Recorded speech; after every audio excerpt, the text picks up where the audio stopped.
How to add filter to your photo on Lightroom in less than 1 minute. Hello guys, so in today's video I'm gonna show you how to add professional filter to your photo on Lightroom easily. First thing, go to Lightroom and upload your photo from here or choose from your already have here.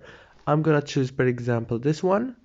Now all what you have to do after you choose your photo, go down here on this bar and swipe right until you find this profiles option.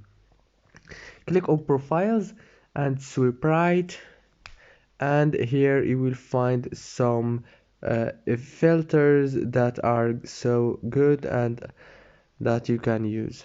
As you can see, you have many filters that you can use from here. There is the free ones and the paid ones. I think all of them are free. As you can see, you can now edit and add any filter you want from here. I actually like this one. So after you finish, go to the top corner and click save. Don't forget to like and subscribe.